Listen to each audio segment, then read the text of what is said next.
Students, welcome to the first flip lecture of Unit 2 on the Cold War. Today we're going to be discussing the origins and beginnings of the Cold War between the United States and the Soviet Union. And the Cold War really begins with the end of World War II. World War II was the largest war in human history, and it was a watershed moment that meant that everything after the war was going to be different than the way it was before. During World War II, the world was largely divided into two sides, the Allied powers and the Axis powers. The Allied powers were Great Britain, the Soviet Union, the United States, and the French resistance. The Axis powers, opposing them, were made up of Nazi Germany, Fascist Italy, and the Empire of Japan. And as I said before, World War II was a watershed moment. And after this war, the entire world was going to be reshaped, and especially the balance of power in the world was going to change. The powers before World War II were mostly large European countries, such as Germany, Japan, French, the British. But then the massive war known as World War II came. And in this war, almost all of Europe ended up being destroyed, and the countries that fought in the war suffered extreme hardship. This is a picture of London, England during the war. Here are pictures of France after the war. Pictures of Berlin, Germany, the capital and largest city. Picture of Dresden, another large city that was destroyed during World War II. This is the city of Tokyo, the largest city and capital of Japan after the war. And the town of Hiroshima, which the United States used an atomic weapon on at the end of World War II. The atomic bomb is going to become a very, very important part of the Cold War, so remember that the atomic bomb is used at the end of World War II, and it is the United States that uses it. Here's a picture of a city in the Soviet Union called Stalingrad, and as you can see, this city is largely destroyed as well. Now let's look at the United States in 1945, the year that the war ended. New York City, untouched by the war. Chicago, Illinois, untouched by the war. And the fact that the United States wasn't touched by World War II, meaning that none of the fighting happened inside the United States, they were in a position of great power after the war, because they didn't have to rebuild like all the other nations in Europe that had lost all of their power. So after World War II, the two most powerful countries in the world are going to be the United States and the Soviet Union. The Soviet Union, despite suffering the most casualties of any country in World War II, remained powerful after the war. Unlike Great Britain and France, which had to take a lot of time to rebuild and get their status as world powers back. So as you might have noticed in the opening, the United States and the Soviet Union actually fought on the same side during World War II. They were allies.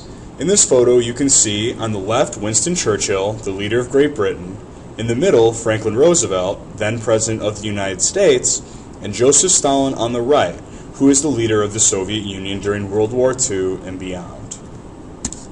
So how did these two countries that had fought on the same side in a big world war suddenly become enemies? And the truth is that the United States and the Soviet Union were always going to end up enemies, mostly because they have opposing ideologies, which means that they have opposite belief systems. The United States believes in the idea of democracy and the economic system of capitalism, whereas the Soviet Union believed in communism. But during World War II, the old saying goes, the enemy of my enemy is my friend. And so, thinking that the Nazis and the Empire of Japan and Italy, those Axis powers, were a bigger threat than the Soviet Union, the United States and the Soviet Union decided to join forces in order to defeat this common enemy. However, once the war was over, the United States and the Soviet Union would begin fighting each other for influence over the world.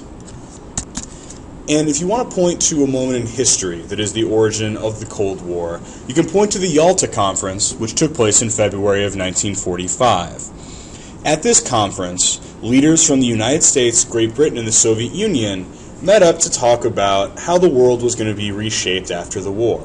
There was a lot of countries that wanted independence. There were countries that had been defeated, and the United States, Soviet Union, and Great Britain were trying to decide how the world was going to look after the end of this cataclysmic war. So ultimately what they decided is that they were going to divide up the world, including defeated Germany and the continent of Europe, into two separate spheres of influence. These spheres of influence meant that the Soviet Union would exercise a lot of influence over countries in their part of the world, and the United States and Great Britain would try to exercise their influence over the parts of the world that they would control. And the reason that the Soviet Union wanted such a sphere of influence comes from paranoia that happened during World War II. The Soviet Union had been invaded by Germany, and so what they wanted, in order to avoid future invasions, were countries that were communist on all of their borders.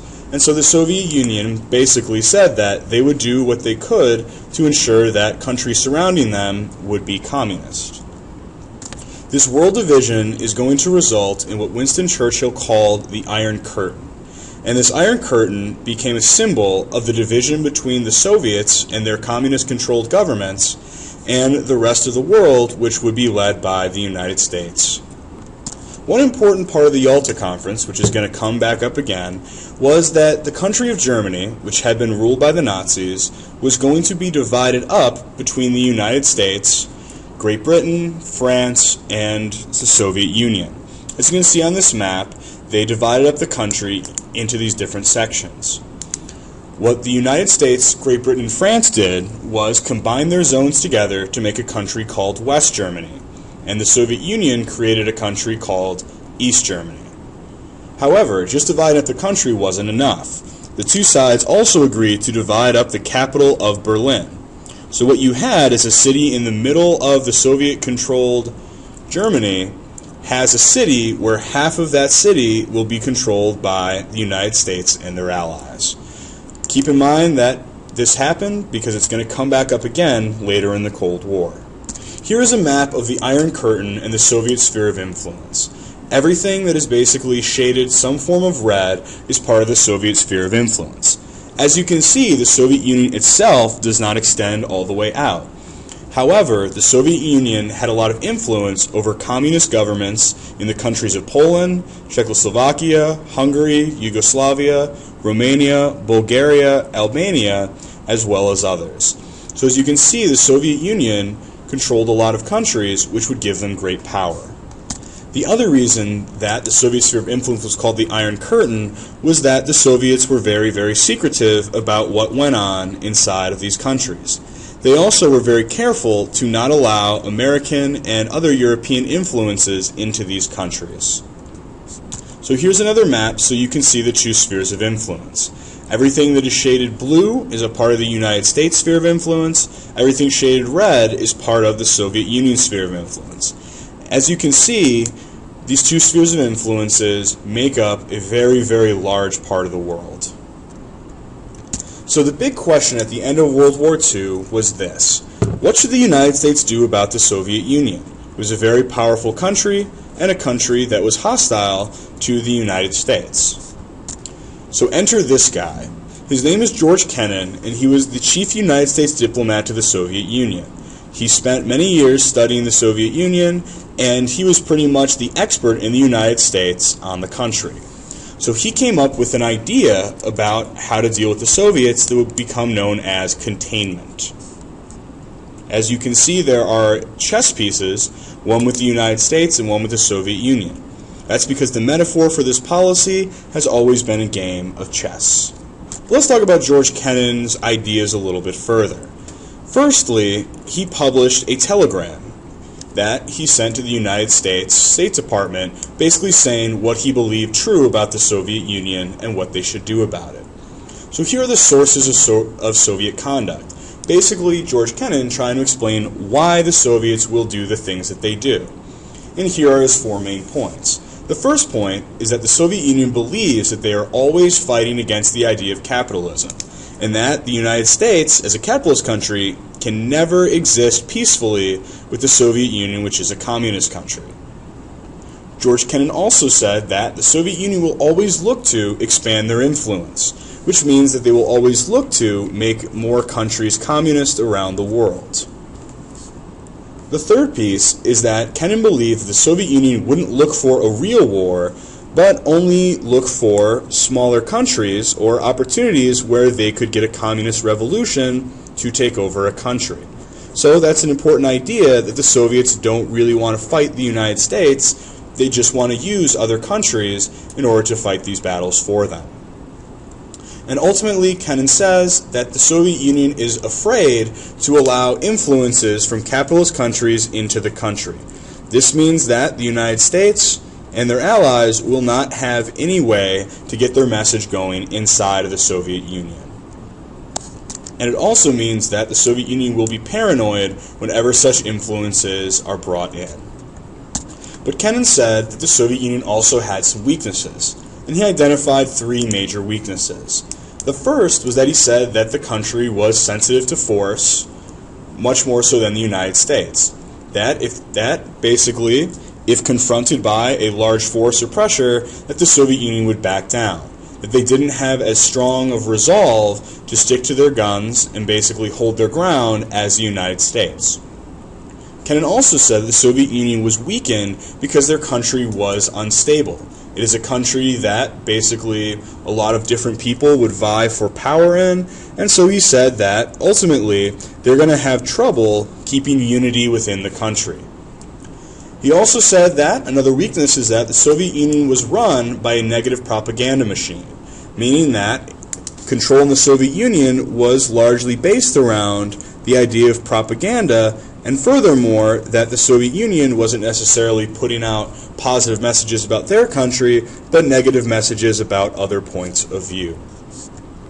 So, basically taking these sources of their conduct and looking at their weaknesses, George Kennan came up with the idea of containment, that the United States should play a chess match around the world with the Soviet Union, that whenever the Soviet Union makes a move trying to spread the ideas of communism around the world, that the United States should intervene, either economically or with the military, to basically prevent the Soviet Union from being able to spread that influence. The idea being to contain communism to countries in which it already was and not allow it to spread.